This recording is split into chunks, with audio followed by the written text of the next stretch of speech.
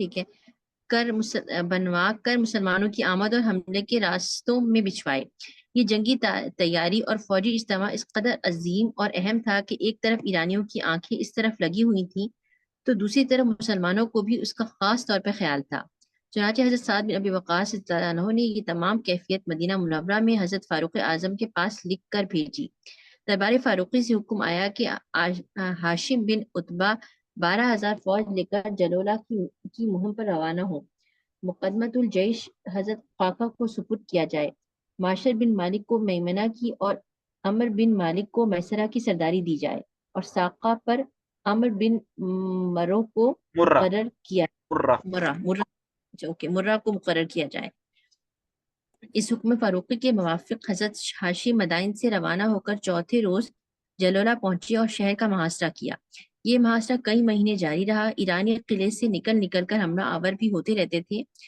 اس طرح اچھا مسلمانوں اور ایرانیوں ایک میں منٹ یہاں پر ایک صحابی ہیں حضرت قعقاع حضرت قعقاع کے بارے میں حضرت ابو بکر صدیق رضی اللہ تعالیٰ عنہ فرمایا کرتے تھے کیا فرمایا کرتے تھے یہ جس جنگ میں جاتے ہیں اس میں فتح حاصل ہو جاتی ہے ہاں لا یہزم جیش فیہ قعقاع کہ جس لشکر میں قعقاع ہوتے ہیں وہ کبھی ہار نہیں سکتا جھاڑی سکتا جی چلیں ٹھیک ہے اس طرح مسلمانوں اور ایرانیوں میں جلولہ کے محاصرے کے ایام میں بہت سے مارکے ہوئے اور ہر مارکے میں ایرانی مغلوب ہوتے رہے جلولہ میں لاکھوں ایرانی جنگجو موجود تھے مسلمانوں کی تعداد ہزاروں سے متجاوز نہ تھی اپنی جمعیت کی کثرت اور سامان حرب کی فراوانی پر اعتماد کر کے ایرانیوں نے خوب جی توڑ کر مقابلہ کیا مگر آخر مسلمانوں کے مقابلے میں ناکام و نامراد ثابت ہوئے 1,00,000 ایرانی اس مارکے میں مسلمانوں کے ہاتھ سے مارے گئے 3 کروڑ کا مال غنیمت مسلمانوں کے ہاتھ آیا یزد جرد نے حلوان میں جب جلولہ کے سقوط کا حال سنا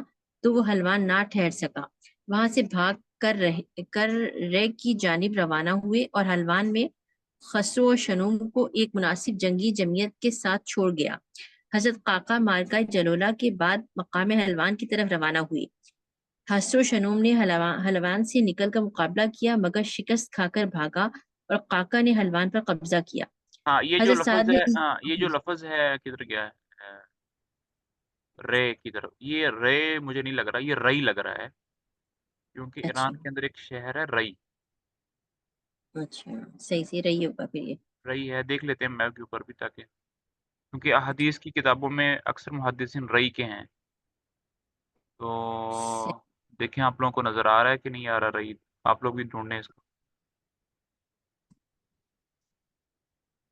میں نے کسی میپ میں دیکھا تھا رئی پتہ نہیں آپ اگر یہ رئی ہوا بھی تو یہ نا اس طرف ہوگا میپ جہاں پر ختم ہو رہا ہے اس ایریے میں اوپر کی جانب ہوگا کسی اور میپ میں جو ہوگا پھر دیکھیں گے چلو یہ رئی ہے ٹھیک ہے نا رئی رے نہیں ہے رئی ہے اللہ یہ کہ کوئی اور لفظ مل جائے فی الحال رئی پر رہی چلیں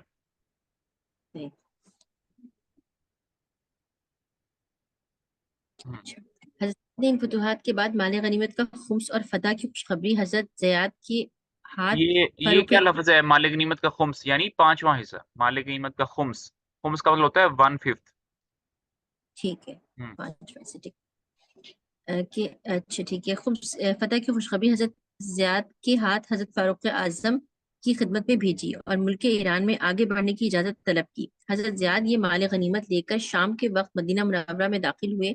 فاروق اعظم نے فتوحات کا حال سن کر لوگوں کو جمع کیا اور زیاد کو حکم دیا کہ اب ان سب کو وہ حالات جو مجھ کو سنا چکے ہیں سناؤ۔ چنانچہ حضرت زیاد نے نہایت طلاقت اور فصاحت کے ساتھ مسلمانوں کی بہادروں کے نقشے کھینچ کھینچ کر سامعین کے سامنے رکھ دیے۔ پھر فاروق اعظم نے فرمایا کہ مال غنیمت کا انبار صحن مسجد میں اسی طرح جمع رہے، اس کی چوکسی اور نگرانی کا انتظام کر دیا۔ اگلے دن فجر کے بعد آپ نے وہ تمام مال و اسباب لوگوں کو تقسیم فرمایا۔ جواہرات کے انبار اور مال غنیمت کی بیش قیمتی و کثرت دیکھ کر فاروق اعظم رو پڑے تو حضرت عبد الرحمن بن عوف نے کہا، امیر المومنین، یہ تو مقام شکر تھا، آپ روتے کیوں ہیں؟ حضرت فاروق اعظم نے فرمایا کہ اللہ تعالیٰ جس قوم کو دنیا کی دولت عطا فرماتا ہے اس میں رشک و حسد بھی پیدا ہو جاتا ہے، اس لیے اس قوم میں تفرقہ پڑ جاتا ہے، بس مجھ کو اس تصور نے اس وقت رلا دیا۔ اس کے بعد فاروق اعظم نے حضرت سعد کے جواب میں ان کے پاس حکم بھیجا کہ مسلمانوں کے فہم و صعوبات برداشت کی ہیں، ابھی چند روز اپنے لشکر کو آرام دینے کا موقع دو۔ جی تھوڑا سا جنگ جلوسہ ریڈر چینج کر لیتے ہیں، ریڈر چینج کر لیتے ہیں تاکہ جی اوکے۔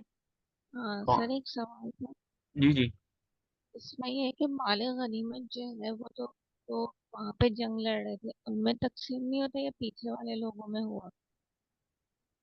دیکھیے مال غنیمت کو تقسیم کرنے کا جو طریقہ ہے وہ کچھ اس طرح سے ہے کہ ایک تو خمس ہوتا ہے، ٹھیک ہے، خمس جو ہوتا ہے وہ اللہ کے لیے، اس کے رسول کے لیے، غریبوں، فقراء، مساکین میں تقسیم ہوتا ہے۔ پھر اس کے بعد دوسرا جو حصہ ہوتا ہے وہ جو جنگ لڑ رہے ہوتے ہیں ان میں بھی تقسیم ہوتا ہے، جانور وغیرہ سب میں تقسیم ہوتا ہے۔ جو خمس ہوتا ہے وہ پھر جو وقت کا جو بادشاہ ہوتا ہے اس کے پاس بھیجا جاتا ہے، وہ بیت المال میں جمع کر دیتے ہیں اس کو، اور غریبوں اور مساکین میں جمع کر دیتے ہیں۔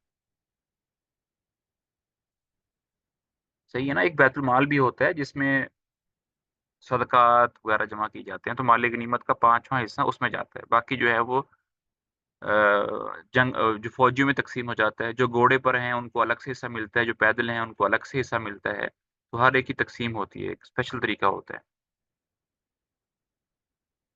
اچھا جی، یہ جو اوپر آیا ہے کہ زیاد نے بڑی فصاحت اور طلاقت سے بیان کیا، یہ زیاد کون ہے بھلا؟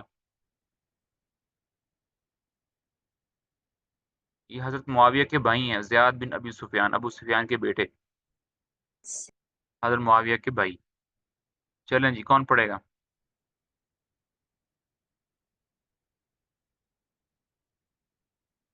کون اپنی نیند قربان کرے گا بھائی؟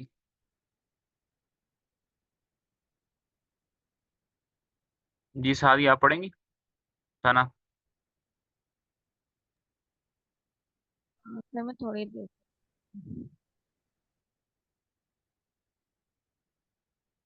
جی پڑھیں یہاں سے۔ میں پڑھتی ہوں۔ جنگ جلولہ سن 16 ہجری میں واقع ہوئی، یہاں تک کہ حالات آپ کے کی بیان آواز کرنے سلو ہے، میں آواز دانش سلو ہے، آواز سلو ہے۔ طرف کلیئر ہے۔ جی جنگ جلولہ سن 16 ہجری میں واقع ہوئی، یہاں تک کہ حالات کے بیان کرنے میں دانستہ تاریخ، مہینہ اور سال کا ذکر اس سے ترک کر دیا گیا ہے کہ بعض واقعات کی تاریخ پر سن ایک مورخ کچھ بیان کرتا ہے اور دوسرا کچھ۔